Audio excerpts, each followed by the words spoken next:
Hello ladies and gentlemen, and welcome to a brand new series of mine, and this episode of the series is going to be the first but also kind of a pilot test episode. So I thought I'll quickly explain to you guys what exactly I hope this becomes, and if you guys could leave a name for it or a title or a series name for it down in the description, sorry, not the description, downstairs in the comments, that would be really cool. But what it's going to be is, so I opened 5 packs. I don't know whether I'm going to change that number because that is a very limited number. I might have to increase it to about 7. I'm not too sure yet. You guys can leave that in the comments as well. But yeah, I opened 5 packs, and whatever players I get in those, I have to assemble a team, essentially kind of make a squad builder out of a pack opening. And so I have to do that, and then I have to go into a tournament, and I have to go into one tournament, and that's going to be my first tournament, and I have to use whatever gameplay I get from that tournament to go into this particular, to put on the gameplay. So if I go into one tournament and I get knocked out first round, I have to show you guys that I get knocked out first round. If I go all the way to the end and win it, I have to show you guys that I go all the way to the end and win it. So I just thought that's kind of cool. You know, it's a combination between a pack opening, squad building, and just tournament gameplay. So that kind of appealed to me, and I thought I'd give it a go. But I opened these packs up during happy hour, and I understood there was no chance of double, there was no double chance of getting the informs, which is a bit of a letdown. That's the only time I tend to really use happy hour, is when it is double the chance, but EA don't tend to do double chance too often, which is a bit of a shame. And I just get absolute crap all in these packs. I mean, this player here, this Spanish 79 rated center attacking mid, is a boss. He's actually really good. In that 4-2-3-1 formation as well. And he's got 4-star skills. He's a really good player, actually. I only came across him when I was actually getting the gameplay for it. And I didn't use his side of the center attacking mid, so when I did, I was like, damn, this guy is actually really, really good. And obviously the left and right backs here, fortunately I managed to get a left and right back. I was getting a little bit nervous that I wasn't going to be able to get a left or right back, and that could have been really disastrous. So, these packs, I literally get, nothing in them. The best player I got in them had got to be the steam train, the animal that is Lukaku. And there I get Renato, and Davies there, center attacking mid. I end up actually changing him to a center forward, but you guys will see that when I start to assemble the squad. But yeah, like I was saying, another rule that I was thinking of putting into place is that I can't go out and buy formation cards, although my only issue with that rule is the chemistry sucks so much. But fortunately, I already had a few 4-2-3-1 cards in my consumable piles, so I ended up using those on these chaps. And I was just messing around here, guys, with the chemistry, just to really try and benefit the most out of them and come up with the best squad possible. But it is tough. I mean, if you look at the players I got, I mean, these are all the players I got. Not a single, that center forward there playing center attacking mid right now on your screen, and the center back there with 71 pace are the only 2 gold rare cards I got. I mean, that is pretty abysmal. Like, that is awful.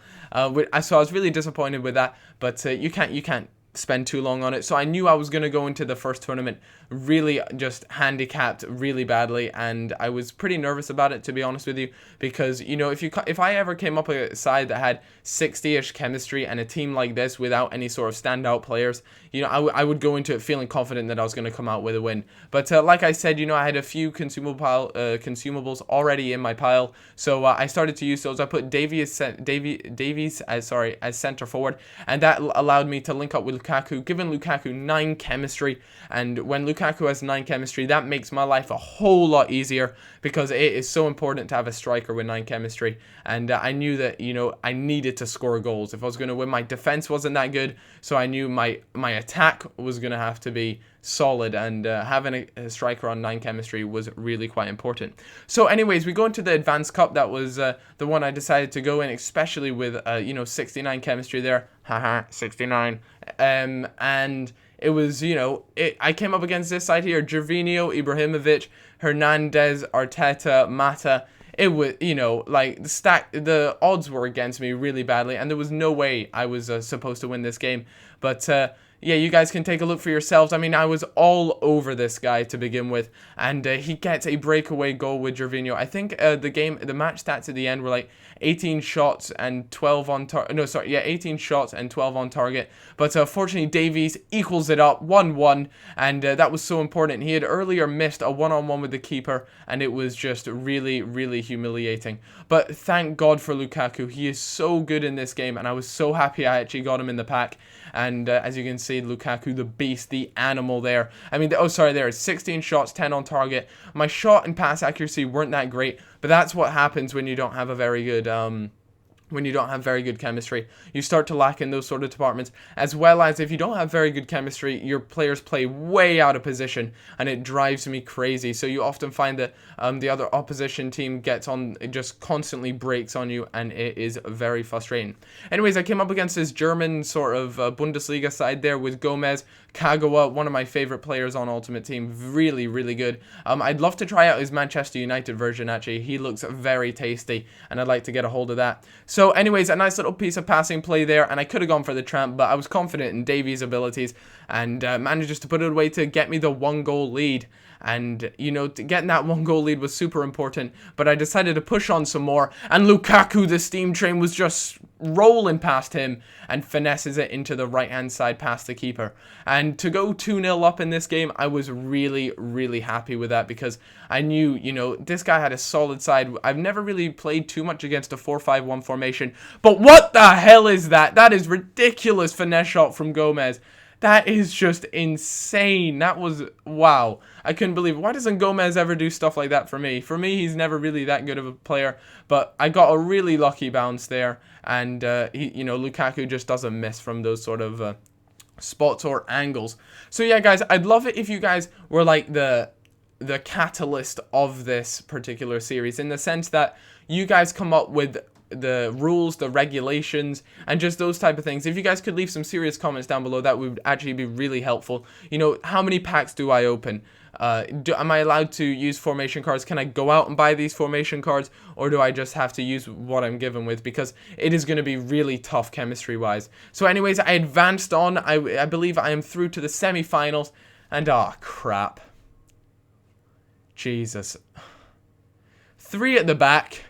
And my God, those 3 center backs are amazing. And he had one of the dirtiest trios at the top there. And, you know, FIFA kind of dicked me there. My player pretty much fell over himself, and Patu headed it in the bottom right corner. It couldn't have been more pinpoint. But nevertheless, you know, I was starting to get back into the game. I had applied the team pressing and the high pressure tactics on the D-pad, and the just Scottish fucking internet. That's what happened to me. I got disconnected in the tournament, and I felt as though I was coming back. So, you know, it was just an absolute low blow for me. I was so gutted. I just couldn't believe it. There it is, the low blow. The BT had just given me a smack in the sack, and it was devastating. And I was disqualified or disconnected, and that was it. Game over for me. I had nothing, you know, absolutely distraught. But I hope you guys enjoyed this video. If you did, then leaving a comment down below would be very, very much appreciated. Let me know what you'd like to see, what name this series. But yeah, guys, that'll be it for me. Like I said, hope you enjoyed this video, and there's 2 videos on the screen right now in front of your face, so go and click on one of those 2, and if you haven't already subscribed, then feel free to do so. I'll catch you guys all later. Bye bye.